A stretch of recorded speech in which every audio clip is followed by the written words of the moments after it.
Good morning. It is Friday, November 14th, 2025. There are major changes coming to the Massachusetts CCC, and I have the inside scoop for you. After overnight on Thursday, the Massachusetts Senate moved forward Amendment S2722. You can see it up on your screen right there. This is teed up for a vote, as you can see right here, on orders of the day, Wednesday, November 19, 2025. This has to do with the complete restructuring of the Massachusetts CCC, as I mentioned. Now, if you take a look at the concurrent House legislation that was passed back in June by a vote of 153 yeas to 0 nays, you will see that the Senate version moving forward in the context of parliamentary procedure means something very important. Now, let me take a moment to explain this to you before we move on to my very handy-dandy, helpful little chat. I like charts. My name's Grant Smith-Ellis, and I'm going to explain to you where we're at in this process, what the differences between the two bills mean, and where we go from here. All right, so to begin, as I mentioned, House Bill H4206 passed already in June of 2025 to change the CCC in Massachusetts, the regulatory apparatus related to adult and medical use, obviously. Number 2, Senate Amendment S2722 passed overnight, the 13th of November 2025, queued up for a vote in the Senate next Wednesday, November 19, 2025. The two bills are different. Now, parliamentary procedure, if you're not familiar, the way the legislative process works is there are bicameral legislatures. We're talking about the Massachusetts legislature on Beacon Hill. The House of Representatives, they worship a sacred cod. They have their own version of the bill. The Senate, they worship the holy mackerel. I'm not kidding. You can go into these places. They worship a cod and a mackerel. It's a little weird. We like fish, apparently. And I also think we're a bit atheist or pagan. I don't want to go down that road. The point is, the Senate passes its own version, which, if it's different at all, which these two bills are substantially different related to the changes of the structure of the CCC, along with a number of other subtopics we're going to talk about, then the two bills, once passed, have to go through something called Compromise Committee. This is where 3 members of the House of Representatives and 3 members of the Senate get appointed by their respective leadership, the Speaker in the House and the Senate President in the Senate. And then those 6 individuals hash things out behind closed doors, and they come back with an omnibus reform piece of legislation that is verbatim the same, that will then go through the House and Senate again. And then we'll go to the governor. The governor at that point has a bunch of different choices. The governor can sign the bill in full. The governor can veto the bill, at which case it has to go back to the House and Senate for a 2/3 override. 2/3 of the House and Senate are needed to override a gubernatorial veto. And then the governor also has the option to veto specific pieces of the legislation and send those back, okay? So via a signing statement. So that's where we're at in the process. Now, let's talk about the substance, okay? So this is a massive change to the CCC. Now, the reason why I wasn't necessarily making videos and explaining this and going in depth about this when it first came out in June that the House had voted on their legislation is the House and Senate, oftentimes, we have 2-year sessions in Massachusetts. They vote on lots of things. They move things forward. They talk about things. One House of Congress in this Massachusetts, or the legislature, wants to do something. The Senate doesn't want to do something. The people don't understand. Some states have strong governors. Some states have strong legislatures. In Massachusetts, the 2 most powerful politicians, you could argue, are the Senate President and the Speaker of the House of Representatives. Probably the Speaker a little bit more powerful than the Senate President because of the way the budget works. That's not relevant, though. My point, though, is that this process wasn't as serious when just the House was talking about this legislation. Now that we have the Senate having passed a bill that, after my analysis, is 70% substantively similar to what the House passed, this is moving forward. The only question is, what are the fine details going to be? Now, bottom line implications here. 1, all the CCC commissioners are going to get fired. They can be rehired, but if this bill passes, they all get fired. And that brings us to another point. Currently, the CCC has 5 appointed commissioners, okay? A chair, and then 4 other commissioners. One of those commissioners is appointed by the treasurer, 1 by the attorney general, 1 by the governor. The other 2 positions appointed by virtue of a majority vote of the 3 constitutional officers just mentioned. Now, under the current structure, the treasurer also appoints one of those commissioners to be the chair, okay? Now, this change, let's look at the top line change here. The biggest change is both versions of the bill, the House and the Senate, bring the commission down to just 3 people, folks. Now, the first distinction between the two, let's really dive into this, is the House version has all 3 commissioners appointed by the governor with 1 full-time chair and then 2 part-time chairs that are paid at like 10% or something. Now, the Senate version has 3 commissioners as well, with the chair and 1 other commissioner, both appointed by the governor, and then a 3rd commissioner appointed by the AGO to be the social equity seat. Now, that version in the Senate gives the chair full salary of a secretary of the cabinet, lines up with that, and then the other 2 commissioners get 75% of that salary. Now, the biggest distinction between the House and Senate version, and this could be very important, the Senate got it wrong here, the House got it right. In the House version, the governor can only remove for neglect, misconduct, or malfeasance with a notice in hearing. This was integral to Judge Gordon's 50-page ruling in the Goldberg versus O'Brien case. Current Chair Shannon O'Brien sued State Treasurer Deb Goldberg related to Goldberg's pretextual firing of O'Brien that Judge Gordon ruled was completely baseless, thin as gruel, like a house of cards that withered under the slightest breeze, and akin to a Dickensian drama that deprived the CCC of its independence. So if you read Judge Gordon's ruling, the House version of the independence clause right there that you see in the 3rd paragraph, let me point up right there. See right there, 3rd paragraph? That is so incredibly important. The House version of that language is what has to be in this bill.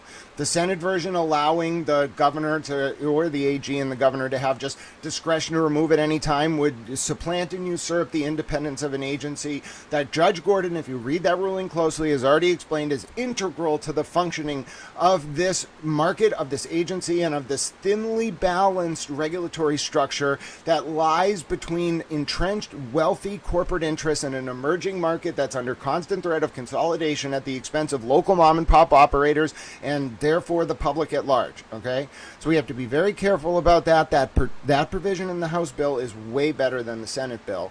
The pay in the Senate bill is a little bit better.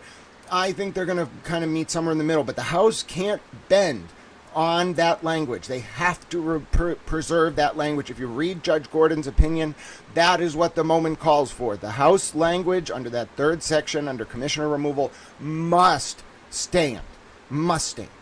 The executive director structure, the House and Senate have different versions. The House bill is a lot more robust with its checks and balances, and the Senate version has less built-in checks and balances, gives more deference to the agency.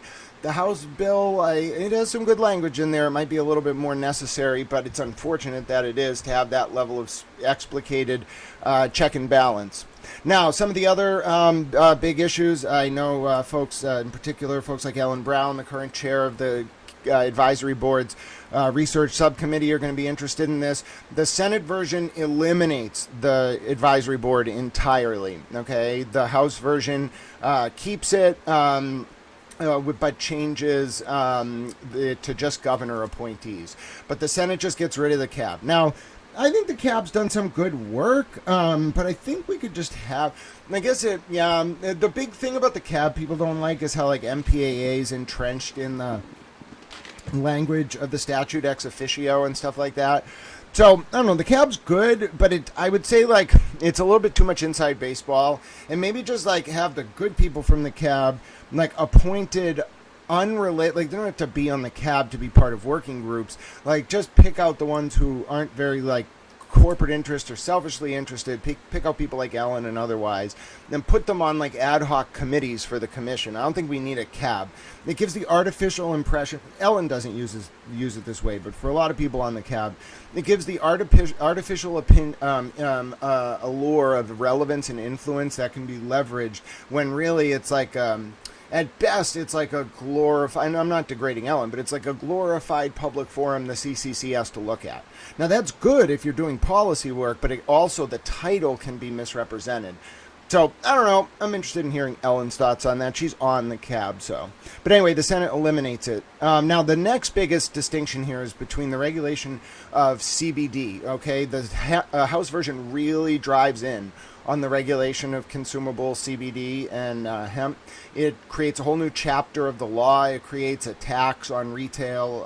It changes how hemp beverages can be sold only through liquor stores. You have to get a new regulatory endorsement, kind of like a delivery endorsement. If you want to sell these CBD products, you have to test, you have to register, label, and there's caps.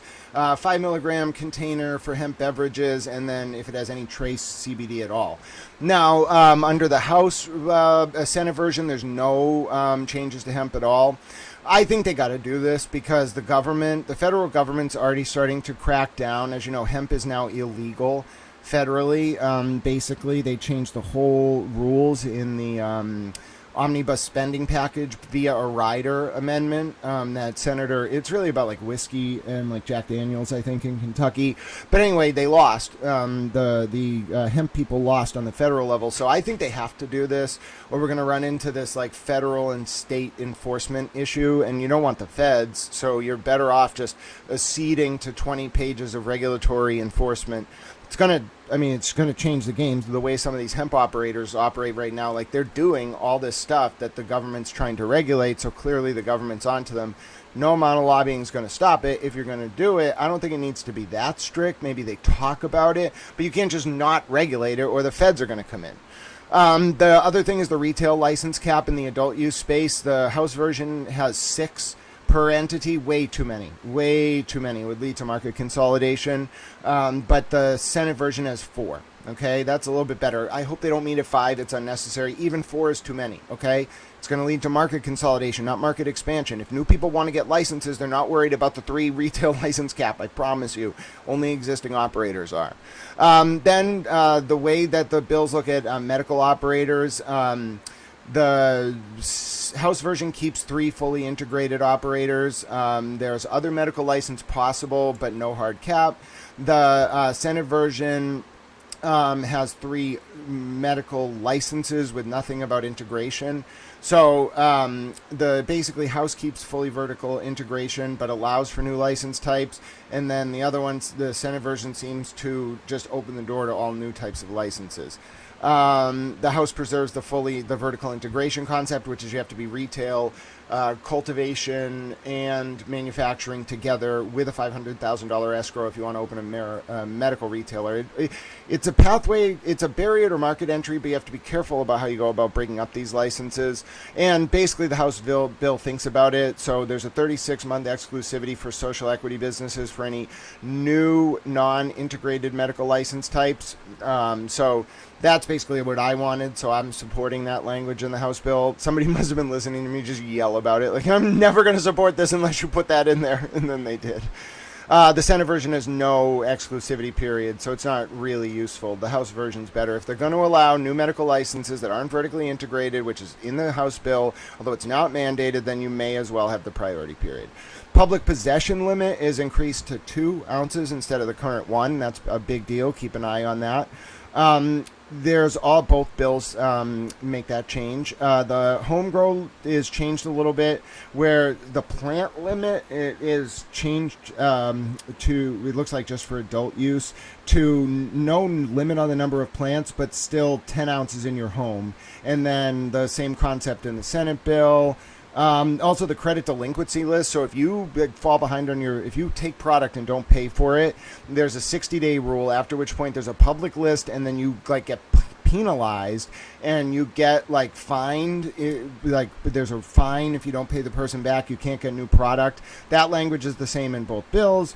Employee stock ownership plans, ESOPs, are carved out from ownership and change of ownership disclosure rules, which is fine, both identical in both. And then HCA reforms, you have to do communities have to adopt a model HCA best practices, and there's an encouragement of SE participation. That's identical across both.